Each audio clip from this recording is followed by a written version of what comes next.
Writing. I borrowed my best friend's phone for directions. My name was saved as "Don't Text Him Drunk." The moment I unlocked my best friend's phone to check the map, my entire world shifted in a way I never could have imagined. I wasn't snooping. I wasn't looking for secrets. I simply needed directions because my own phone had died on a lonely stretch of highway under a sky turning gray with rain.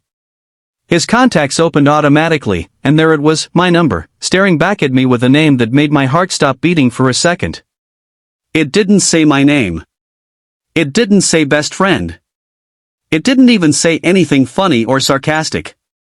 It simply read, "Don't text him drunk." In that single sentence, years of friendship suddenly felt like a mystery I had never bothered to solve. I thought I knew everything about the person who had stood beside me through every heartbreak, every celebration, and every failure. But in that instant, I realized the people we love the most sometimes carry entire stories inside them that we never notice. Before we continue, if you believe in kindness, forgiveness, and the power of second chances, please take a moment to like this video, leave a comment, share it with someone who needs hope today, and subscribe to the channel. Your support helps these stories reach hearts that may need them the most. For nearly 15 years, Ethan had been the one constant in my unpredictable life. We met as awkward teenagers who bonded over cheap pizza, broken bicycles, and dreams much bigger than our small town. While everyone else came and went, Ethan remained. When my father died unexpectedly, he sat beside me through the funeral without saying much because he understood silence better than words. When I lost my first job, he showed up with groceries instead of advice. When relationships collapsed and life refused to make sense, Ethan somehow always knew when to knock on my door carrying coffee and terrible jokes that somehow made everything feel lighter. I always believed friendship was simple. You help each other. You laugh together. You grow older together. I never questioned the quiet sacrifices hidden underneath because Ethan never talked about them. Looking back, maybe that was my greatest mistake. I had become so comfortable receiving his loyalty that I stopped asking whether he needed mine. That rainy afternoon had started like dozens of other weekends. We were driving to attend the wedding of an old college friend several hours away. Halfway there, my phone battery died after I had spent too much time taking pictures during breakfast. We laughed about it, and Ethan tossed me his phone while he concentrated on driving through the storm. It should have been an ordinary moment. Instead, I found that contact name. At first I smiled, assuming it was another one of his strange jokes. Ethan loved labeling people with ridiculous nicknames. But something about those words didn't feel playful. They felt like a reminder. A warning written to himself. Don't text him drunk. Not don't answer. Not ignore. Just, don't text him. The rest of the drive became strangely quiet. Rain hammered against the windshield while questions hammered against my thoughts. Had I done something? Had I hurt him without realizing it? Was he secretly angry with me? Or was there something else hidden behind those 5 simple words? I wanted to ask immediately, but fear kept my mouth closed. Sometimes we avoid questions because deep inside we already know the answers might change everything. The wedding was beautiful, filled with laughter, dancing, and promises about forever. Everyone celebrated love while I found myself watching Ethan from across the room. He smiled politely, congratulated the bride and groom, and even danced with elderly relatives who insisted on pulling everyone onto the dance floor. Yet there was something different about him that day. A sadness I had somehow missed for years rested quietly behind his eyes. When people know us well, they often become experts at hiding their pain from us. That evening, after the reception ended, several friends gathered around a fire pit outside the venue. Stories flowed as easily as the drinks. People reminisced about college adventures, embarrassing mistakes, and old romances. Someone jokingly mentioned how many terrible late-night messages alcohol had inspired over the years. Everyone laughed. Except Ethan. He quietly stood up and walked away. I watched him disappear into the darkness beyond the lights, and for reasons I couldn't explain, I followed. He stood overlooking a quiet lake, hands buried inside his jacket pockets, listening to the rain beginning again in soft whispers across the water. Without looking at me, he admitted something that would forever change how I understood friendship. He said he had never expected me to see that contact name. He confessed that every few months, usually after too much whiskey and too many lonely nights, he felt an overwhelming urge to tell me the truth. Every time life became unbearably heavy, he wanted to send one message that might destroy everything we had built together. So instead of risking it, he renamed my contact. It wasn't meant to insult me. It was meant to save himself. Years earlier, during one of the hardest periods of my life, I had unknowingly become the center of his world. Somewhere between helping me survive grief and spending endless evenings rebuilding my confidence, friendship quietly transformed into love inside his heart. He never planned it. He never wanted it. It simply happened. By the time he realized it, I had already fallen in love with someone else. He watched me build relationships, celebrate anniversaries, cry through breakups, and ask him for advice about women who were never him. Each conversation became another reminder that some feelings have no safe place to exist. He chose silence. Not because he was weak. Because he valued our friendship more than his own happiness. The contact name became his promise. Whenever loneliness tempted him to confess everything after a few drinks, he would see those words before pressing send. Don't text him drunk. Don't ruin the one relationship that still matters. Don't make him carry guilt he never earned. Don't confuse kindness with obligation.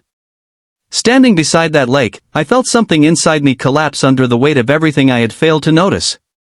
Memory after memory replayed differently now.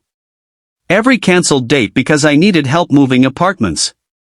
Every birthday gift that seemed unusually thoughtful. Every time he insisted he was too busy to date anyone seriously. Every holiday he spent with my family because I assumed he had nowhere else to go. None of those moments demanded anything from me. He simply loved quietly. I realized that sometimes the greatest expressions of love aren't spoken at all. They're hidden inside the sacrifices nobody applauds. The drive home the following day was nothing like the drive there. Silence no longer felt comfortable. It felt full. Not awkward. Just honest. I wanted to apologize for years of blindness, but apologies seemed too small for something he had carried alone for so long. Over the following weeks, our friendship changed in subtle ways. Not because either of us wanted distance, but because truth has a strange way of rearranging familiar spaces. We still met for coffee. We still watched football together. We still laughed about old memories. Yet every ordinary moment now carried extraordinary awareness. For the first time, I started paying attention instead of assuming everything was fine. I noticed how exhausted Ethan looked after working double shifts. I noticed unopened mail piling on his kitchen table. I noticed how empty his apartment felt. I noticed he spent so much energy taking care of everyone else that almost nobody remembered to ask how he was doing. One evening I convinced him to let me help clean his apartment after discovering he hadn't been sleeping well for weeks. As we sorted through old boxes, photographs spilled across the floor. There were pictures from every chapter of our friendship. Graduation. Road trips. Camping weekends. My father's funeral. My sister's wedding. Hospital visits. Christmas dinners. Almost every important moment of my adult life included Ethan standing somewhere in the background. I suddenly realized something heartbreaking. There were almost no photographs of moments that belonged only to him. His life had quietly become a supporting role in everyone else's story. Including mine. That discovery hurt more than his confession ever could. From then on, I made a promise to become the kind of friend he had always been to me. Not out of guilt. Out of gratitude. Friendship shouldn't be measured by who sacrifices more. It should be measured by how willing we are to notice when someone else is quietly carrying too much. Months passed. Healing didn't happen overnight. Some wounds don't disappear simply because they're finally acknowledged. But something beautiful slowly replaced the sadness. Honesty. Real conversations replaced comfortable assumptions. We talked about fear. Loneliness. Dreams we had abandoned. Families. Mental health. The pressure of pretending to be okay. Ironically, his painful confession didn't destroy our friendship. It finally made it complete. Then life surprised both of us again. Nearly a year later, Ethan met someone during a volunteer event at a local animal shelter. Her name was Claire. She wasn't dramatic or loud or perfect. She was simply kind in the same quiet way Ethan had always been. She listened before speaking. She remembered small details. She cared for abandoned animals with the same patience Ethan had always shown abandoned people. Watching them together felt strangely peaceful. For the first time in years, Ethan smiled without carrying invisible weight behind it. One afternoon he admitted that if he had confessed his feelings years earlier, perhaps neither of us would have become the people we needed to become. Love doesn't always arrive to stay. Sometimes it arrives simply to teach us how deeply we're capable of caring. Sometimes letting go becomes the greatest act of love itself. A few months later, while helping Ethan move into the house he and Claire had bought together, he tossed me his phone again so I could call a furniture company. I laughed before opening the contacts. He smiled knowingly. This time my name had changed. Instead of "Don't text him drunk," it simply read, "Brother." I don't think either of us realized how much healing could fit inside one word. Not every story ends with romance. Not every confession creates heartbreak forever. Sometimes the greatest ending isn't about two people falling in love. It's about two people refusing to let pain destroy something even more precious. Real friendship isn't the absence of difficult truths. It's choosing compassion after those truths are finally spoken. Years later, I still think about that rainy afternoon whenever someone tells me they know everything about the people closest to them. We rarely do. Everyone is fighting quiet battles behind ordinary smiles. Everyone has drafts of messages they'll never send. Everyone carries chapters they hope nobody has to read. The greatest gift we can offer isn't perfect advice. It's paying attention before someone has to rename us in their phone just to survive another lonely night. If this story touched your heart, please leave a comment with the words, "Real friendship never gives up." We'd love to read every single one.